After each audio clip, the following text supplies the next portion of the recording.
പ്രകൃതി നിയമങ്ങൾ ചില സന്ദർഭങ്ങളിൽ ലംഘിക്കപ്പെടുന്നു. അതായത് മഴ പെയ്യേണ്ട സമയത്ത് പെയ്യാതിരിക്കും,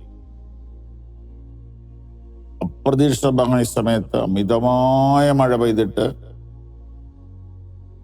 പിടിച്ച് നിർത്താൻ പറ്റാതെ വണ്ണം വെള്ളപ്പൊക്കം ഉണ്ടാകുന്നു, വീടുകളിൽ നിന്ന് ഒലിച്ചു പോകുന്നു.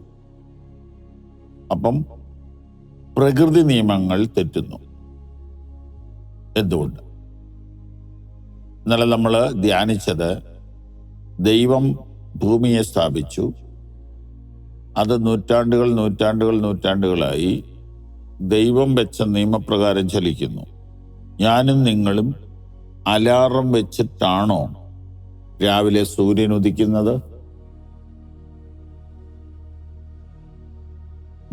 നമ്മുടെ പഴയ ക്ലോക്കുകൾ ഇങ്ങനെ തിരിച്ചു കൊടുക്കണം, ചാവി, എന്നാലാണ് അത് ഓടത്തുള്ളൂ. ആഴ്ചയിൽ ഒന്നാന്ന് തോന്നുന്നു. ഈ പ്രപഞ്ചത്തിനാരാ കീ കൊടുക്കുന്നത്? ദൈവം ഇതിനെ സെറ്റ് ചെയ്ത് വെച്ചിരിക്കുന്നത് അത്ഭുതകരമായിട്ടാണ്. എന്നാൽ അത് ചിലപ്പോൾ തെറ്റുന്നു. ഈ കുറെ കാലമായിട്ട് വല്ലാതെ പ്രകൃതി തോന്നിയാസം കാണിക്കുക. കഴിഞ്ഞ പ്രാവശ്യത്തെ വെള്ളപ്പൊക്കം ഭീകരമായിരുന്നല്ലോ. മന്ത്രിമാരൊക്കെ അണക്കെട്ടിന്റെ അവിടെ ഇടുക്കി പോയി നിന്നുകൊണ്ട് പറയുകയാണ്, നിങ്ങൾ പ്രാർത്ഥിക്കുക, മുകളിൽ നിന്ന് വരുന്ന മഴ നിൽക്കാതെ ഞങ്ങൾക്കൊന്നും ചെയ്യാൻ പറ്റും. അങ്ങനെ അശാസ്ത്രീയമായിട്ട് അണക്കെട്ടുകളെ പൊളിച്ചു വിടുകയും എത്രയോ മനുഷ്യർ മരിക്കുകയും ചെയ്തു. അതൊന്ന്. ഇപ്രാവശ്യം തന്നെ വയനാട് ദുരന്തം, ഒരു ഭൂവിഭാഗം ഇല്ലാതെയായി. ഇനിയും വേറെ ഭൂമി എടുത്ത് അവർക്ക് വീടുകൾ നിർമ്മിച്ചു കൊടുക്കുന്ന അത്യധ്വാനത്തിൽ സർക്കാരുകൾ സജീവമായിരിക്കുകയാണ്, കേരളവും കേന്ദ്രവും.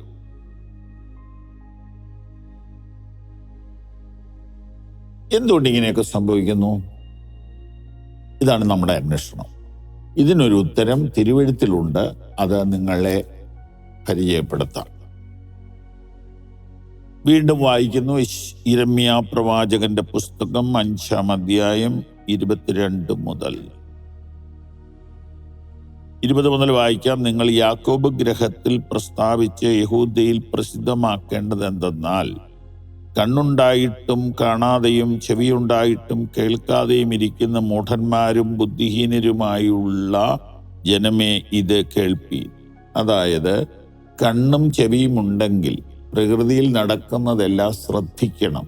ദൈവത്തിന്റെ വിരലുകൾ അതിൻ്റെ പിന്നിലുണ്ട്. ഈ കഴിഞ്ഞ ദിവസമൊക്കെ നടന്ന പല കാര്യങ്ങളെ വെച്ചുകൊണ്ട് ഒരു യൂട്യൂബർ പറയുന്നത് ദൈവത്തിന്റെ കൈ ഇതിൻ്റെ എല്ലാം പുറകിലുണ്ടെന്നാണ്. നോക്കൂ, നിങ്ങൾ എന്നെ ഭയപ്പെടുകയില്ലയോ, എൻ്റെ സന്നിധിയിൽ വിറയ്ക്കയില്ലയോ എന്ന് യഹോവയുടെ അരുളപ്പാട്. ഞാൻ കടലിന് കവിഞ്ഞുകൂടാതെ വണ്ണം നിത്യപ്രമാണമായി മണൽ അതിരാക്കി വെച്ചിരിക്കുന്നു. തിരകൾ അലച്ചാലും സാധിക്കയില്ല, തിരമാല വന്നിട്ട് ഇടിച്ചാലും മണൽ ഭിത്തി ഇടിയത്തില്ലെന്ന്. അതുകൊണ്ടല്ലേ നമ്മളിവിടെ ജീവിക്കുന്നത്. ഇതാര് വെച്ചു? ദൈവം വെച്ചു. എന്നാൽ ചിലപ്പോൾ കടൽ കോപിക്കുന്നു, ഉടനെ വലിയ കരിങ്കൽ, അത് മനുഷ്യർക്ക് എടുക്കാൻ പറ്റുകയില്ല, ക്രെയിനെ കൊണ്ടുവന്നിട്ട് കരിങ്കലിൻ്റെ കഷ്ണങ്ങൾ അവിടെ ഇടുന്നുണ്ട്. ഒരു പ്രയോജനമില്ല. തിരമാലയ്ക്ക് ഇതുവല്ല വിഷയമാണ്. അപ്പൊ നിയമം ലംഘിച്ചാൽ പിന്നെ മനുഷ്യർക്ക് ഒന്നും ചെയ്യാൻ പറ്റും. ആനയെ വളർത്തുന്ന പോലെയാണ്. ആനയോട് മര്യാദയ്ക്കൊക്കെ ഇടപെട്ട് നിന്നാൽ കുഴപ്പമില്ല. ആനയടഞ്ഞാൽ ഒരു ബസ്സിനോ കാറിനോ പോലും പിന്നെ അതിലെ പോകാനൊക്കെ. നോക്കൂ, അടുത്തൊരു വാക്യം ശ്രദ്ധിച്ചാലേ ഈ പറയാൻ വരുന്ന കാര്യം വ്യക്തമാവുകയുള്ളൂ. അങ്ങനെ തിരമാല എത്ര അലച്ചാലും അതിന് കടക്കത്തില്ല എന്നാണ് അടുത്ത വാക്യം. എന്നാൽ ഈ ജനത്തിനോ ഷാഢ്യവും മത്സരമുള്ളൊരു ഹൃദയമുണ്ട്. കടലിനില്ല, മനുഷ്യർക്കുണ്ട് അനുസരണക്കേട്. അവർ ശഠിച്ച് പൊയ്ക്കളഞ്ഞിരിക്കുന്നു. മുൻമഴയും പിന്മഴയും ഇങ്ങനെ നമുക്ക് അതത് സമയത്ത് വേണ്ടുന്ന മഴ തരികയും കൊയ്ത്തിനുള്ള കാലാവധി പാലിച്ചു തരികയും ചെയ്യുന്ന നമ്മുടെ ദൈവമായ യഹോവയെ നാം ഭയപ്പെടുക എന്നവർ ഹൃദയത്തിൽ പറയുന്നില്ല. ഈ നിയമങ്ങൾ മാറിപ്പോകുവാൻ നിങ്ങളുടെ അകൃത്യങ്ങൾ എത്ര കാരണം? ഇതാണ് പറയാൻ.